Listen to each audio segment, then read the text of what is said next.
এক টানে ব্লেড দিয়ে বাম হাতে শিরাটা কেটে ফেলল মৈথিলি। বেঁচে থেকে কী লাভ? সামান্য একটা কারণে এত নোংরা নোংরা কথা শুনতে আর পারছিল না সে। ইচ্ছে হচ্ছিল জীবনটা এখানেই শেষ করে দেয়। কানের ভেতরে গরম সীসার মতো ঢুকছিল তার শাশুড়ির দাঁতে দাঁত চিবিয়ে বাক্যবাণ, খুব রস্তর, অন্যের বাইকে করে ফুর্তি। এত নোংরা কথা প্রবল অপমানে প্রতিবাদ করে উঠতেই চড় মেরে তার বরের আস্ফালন। এত বাইক চড়ার শখ যখন, তোমার বাপকে বলবে একটা বাইক কিনে আমায় উপহার দিতে, তাহলে তোমাকে দিনরাত বাইকে চড়িয়ে তোমার শখ মেটাবো। এইভাবে এত কথা মৈথিলি আর শুনতে পারছিল না।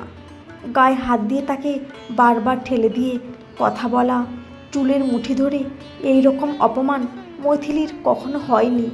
সে ভাবতেই পারে না এরা কিভাবে এই রকম করতে পারে তার সাথে। ঘটনাটা গতকালকের। অনেক কষ্টে প্যারা টিচারের চাকরিটা পেয়েছে মৈথিলি। মাসে 2000 টাকা মাইনে। কি হয় তাতে? সংসার তাতে চলে না। বর একটা কোম্পানিতে চাকরি করত, কিন্তু কিছুদিন পরেই সেই কোম্পানি উঠে যাওয়াতে একটা ক্যাটারিংয়ের দলে যোগ দিয়েছে। তাতে আর কতই বা ইনকাম। অনেক কষ্টে সংসার চালায় সে বুঝে শুনে। প্রেম করে বিয়ে, বাবা মায়ের অমতে। প্রেম বড় বিষম জিনিস, এখন টের পাচ্ছে সে হাড়ে হাড়ে। সংসার সচ্ছল করতে স্কুল শেষে কিছু টিউশন করে সে। সেদিন নতুন একটা টিউশনে যাওয়ার কথা। ভালোই মাইনে দেবে বাড়িতে গিয়ে পড়ালে। প্রথম দিন একটু আগে যাওয়া উচিত, কিন্তু স্কুলে আজ মিটিংয়ের জন্য দেরি হয়ে গেল। এখান থেকে বেরিয়ে যেতে যেতেই অনেকটাই সময় লাগবে। কলিগের সাথে আলোচনা করছিল মৈথিলি যদি মিটিংটা ম্যানেজ করে কোনো রকমে, কিন্তু কিছুতেই সম্ভব হলো না। ছুটির পরে স্কুল থেকে বের হতেই পিছনে বাইক নিয়ে দিব্যদা এসে দাঁড়ালো। মৈথিলির কলিগ, এই বছর জয়েন করেছেন, ইংরেজির টিচার। আগেও টুকটাক কথা হয়েছে ওনার সাথে। ভীষণ জলি, চনমনে, সবার সাথে এই কয়দিনেই খুব আপন হয়ে গেছেন। উনি এসে সবার সামনেই এমনভাবে বললেন যে, আমি ওই দিকেই যাব, চলো পৌঁছে দিচ্ছি। মৈথিলি বারণ করেছিল, এড়িয়ে যাওয়ার জন্য মিথ্যাও বলল, আমার হাজব্যান্ড দাঁড়িয়ে থাকবেন। উনি আরও উৎসাহী হয়ে বললেন, বাহ, ভালো হবে, তাহলে আলাপ করা যাবে। এরপর আর কি না বলা যায়। মৈথিলি ভাবল, কি আছে, কিছুক্ষণের তো রাস্তা, আর উপকার তো হবে তার। উনি যখন ওই দিকেই যাচ্ছেন। সবাই বলল, আরে যা না, তোর তাড়া আছে তো। তখন সেই মুহূর্তে মনে হয়েছিল, কি হয়েছে, গেলে কি হবে। অতঃপর দিব্যদার বাইকে করেই বাড়ি পৌঁছায় সে। এটাই যে এত বড় ভুল হয়েছে বুঝতে পারেনি মৈথিলি। ছোট্ট ভুলকে আঙুল দিয়ে পেঁচিয়ে আরও বড় করে তার শাশুড়ি তার বরের কানে তুলল যখন, তখন তুলকালাম হলো। মনে মনে ভাবল, এত নোংরা কথা বলতেও পারে উনি। মুহূর্তে মনে হলো তার কী লাভ বেঁচে থেকে। বাবার বাড়ির আদরের মেয়ে ছিল সে। কোনোদিন বাবা মা তার গায়ে আঁচড় পর্যন্ত কাটেনি, সেখানে তার বর তার মায়ের উস্কানিতে তাকে চড় মারল। বিশ্বাস, ভালোবাসা, এসব এতই ঠুনকো যে অন্যের কথায় এইভাবে ভেসে যাওয়া যায়। যার জন্য বাবা মা সবাইকে ছেড়ে এলো সে, সেই এখন এইভাবে কিছু না ভেবেই মিথ্যে নোংরা কথা বলল তাকে। কিছুতেই মেনে নিতে পারেনি। সেই মুহূর্তে বেঁচে থাকার কোনো অর্থ খুঁজে পায়নি সে।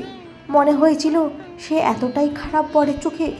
প্রচণ্ড অভিমানে শিরা কাটার পর যখন গলগলিয়ে রক্ত বেরিয়েছিল হাত থেকে, শাশুড়ি চেঁচিয়ে উঠেছিল, ও মা গো, এই মেয়ে তো মরার আগে পুলিশের দড়ি পড়াবে আমাদের কোমরে।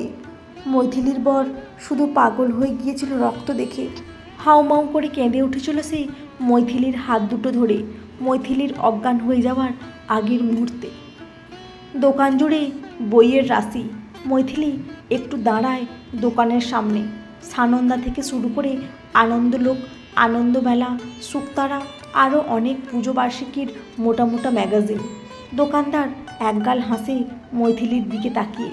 মৈথিলিও মৃদু হেসে বইয়ের দিকে এগোয়। মৈথিলির বড় বই পড়ার নেশা। বাড়ি থেকে লাইব্রেরি অনেকটা দূর, সম্ভব হয় না। সেই জন্য এই দোকান থেকেই ফেরার পথে বাপের বাড়িতে তার ঘরে সাজানো আছে অনেক গল্পের বই। মৈথিলীর নেশা বরাবরই গল্প বই পড়ার। যখন যেটা বাবাকে বলতো, বাবা কিনে এনে দিত মেয়েকে গল্পের বই। অভাব কোনো দিন হয়নি, কিন্তু এখন এইভাবেই শখ মেটাইছে। প্রথম প্রথম অবাক হলেও এখন আর অবাক হয় না দোকানদার। বেশ অদ্ভুত দিদিমণিটা, দেখে মনে হয় বেশ ভালো বাড়িটি বউ। দেখতেও বেশ, কালো ফ্রেমের চশমা পরা, ছোট ছোট চুল ঘাড় পর্যন্ত। দেখলে মনে হয় পড়াশোনাতেও বেশ ভালো।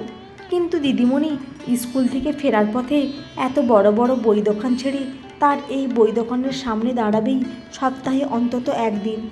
তারপরে আরও অবাক করার বিষয় হলো, একসাথে 3-4টে মোটা মোটা বই কিনে নিয়ে ব্যাগ ভর্তি করে নিয়ে যায়।